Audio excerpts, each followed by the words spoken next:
Hello, welcome to your first grammar lesson of the week, which is all about the relative clause. This is a new thing to us, so stick with it. It's pretty, got quite a few rules in it, but they are quite straightforward. And then you'll have a few tasks at the end just to check that you understand. So, firstly, pause the video and complete these sentences, please.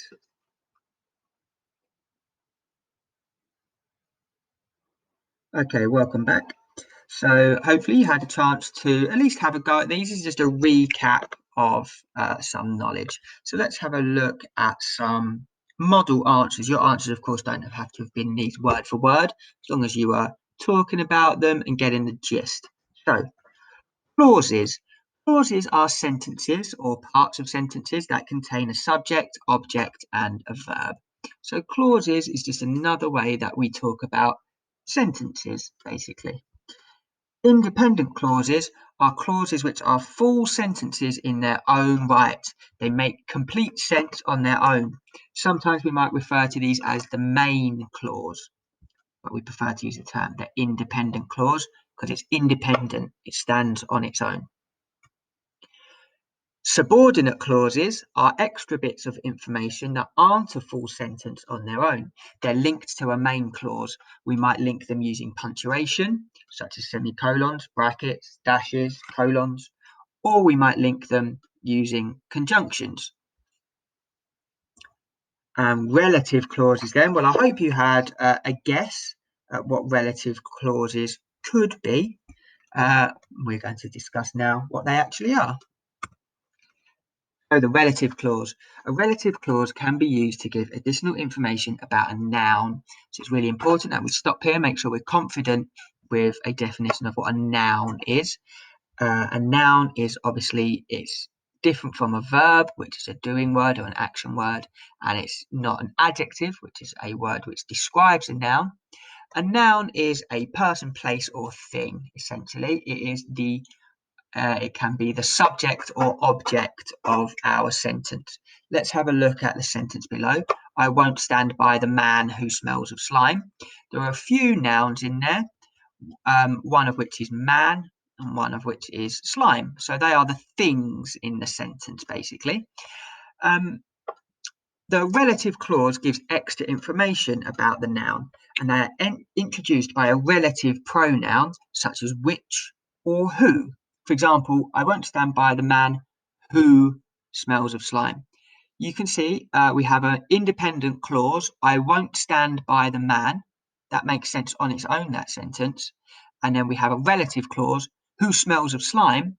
It's a type of subordinate clause, isn't it? It's dependent on the first part of the sentence, and it gives us some extra information about the man. So here's the man, the noun. We have a relative pronoun, who, introduces the relative clause, who smells of slime. And in this example, you can see the relative clause is who smells of slime. It provides more information about the man. The relative pronoun who is used to connect these clauses in the sentence. So I won't stand by the man who smells of slime. Most often, relative clauses sit in the middle of a sentence like this. Jane, who was tall for her age, was excellent at picking apples. Or the basket, which was far too small, needed to be thrown in the bin. Let's pick these sentences apart a bit. Can you identify which is the relative clause in this top sentence? Well done if you are able to identify that the relative clause is who was tall for her age. Who was tall for her age does not make sense on its own. It is not a complete sentence. It is not an independent clause. However, the rest of the sentence, once I take out the relative clause, Jane was excellent at picking apples, that is a sentence on its own. So hopefully you can see that these relative clauses help us to add extra information into our sentences, something that we love to have a variety of ways to do. We don't always want to use brackets, we don't always want to use dashes, we don't always want to use simple sentences. Sometimes we want to use subordinate clauses, And the relative clause, like we are looking at now, is a type of subordinate clause. Let's have a look at the second example. The basket, which was far too small, needed to be thrown in the bin. Let's identify the main clause first, the independent clause. The basket needed to be thrown in the bin. We can see that that is a sentence on its own. The basket needed to be thrown in the bin. However, the writer of this sentence has decided to give us some extra information about the subject of this sentence, which is the basket. So the basket, which was far too small, needed to be thrown in the bin. You can see that in both of these examples, the relative clause is surrounded by commas. We'll get into the punctuation rules a bit later on. For now, I just want us to know about the term relative clause, be able to identify one in a sentence, and be able to identify the correct relative pronoun to use. Here is a really common mistake. Where we live in southeast London, we might hear this mistake quite a lot. This is quite common to where we live. You might hear people use the word what as a relative pronoun. You might have heard something like this in your day-to-day life. Those boys, what made all that mess, should come and clean it up. Or that fridge, what I only just bought, has started leaking. You might have heard that lots and lots of times. That is actually an incorrect use of a relative clause. We never introduce a relative clause with the word what. For now, we want to just focus on using who and which. There are some others which we'll talk about later in the year, but for now, we're just going to focus on who or which. In the examples above, I should have said, those boys who made all the mess should come and clean it up. Or that fridge, which I only just bought, has started leaking. So that's just something to be aware of. So we have been introduced to two relative pronouns, who and which. I'm going to let you know now when to use them. We use the relative pronoun who when we are talking about a person. There weren't many children like Jimmy, who is so smart and kind. So we're talking about Jimmy. Jimmy is our noun. In this case, it's a pronoun because it's his name. And we are giving some extra information about him, who is so smart and kind. Perfect use of a relative clause at the end of a sentence that time instead of in the middle.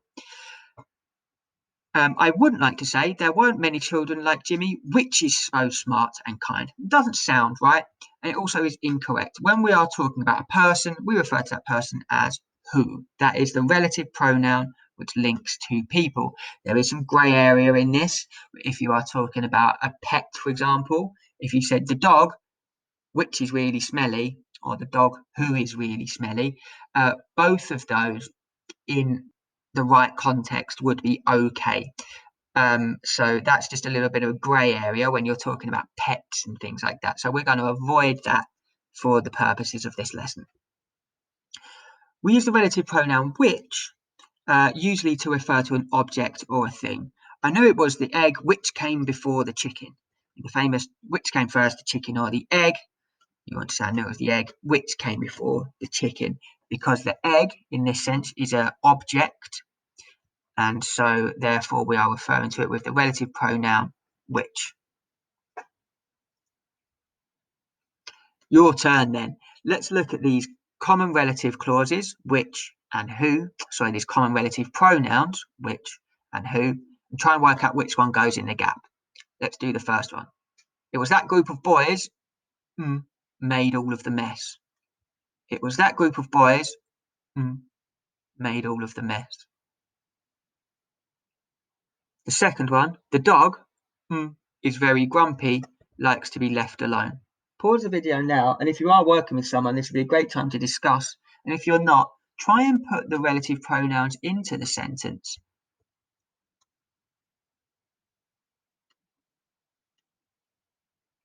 Okay, welcome back. So let's try a little bit of trial and error then, shall we? Number one, it was that group of boys which made all the mess. It was that group of boys who made all the mess. Now, this is a really tricky one, isn't it? Because we are talking about boys, and the boys are people, so it would make sense to put who. That was that group of boys who made all of the mess. However, If we're talking about a group could be an object. So it was that group which made all of the mess would also be fine. So that's why I included this one, is to show you that sometimes it isn't clear cut. We need to just always say it out loud and pick the one that sounds best. Remembering that if we have just one person, we are always going to use who. If it's just an object, like a cup or a table, a common noun, we're always going to use which. But sometimes there's a bit of grey area, like we're discussing here. And we've already discussed the grey area about talking about pets. The dog, which is very grumpy, likes to be left alone. That is okay. The dog, who is very grumpy, likes to be left alone. That is also okay. So just so you are aware, I put these two examples in to show that there is no hard and fast rule. Sometimes we just have to use the one which sounds best in our writing. Oh, I've accidentally started from the beginning.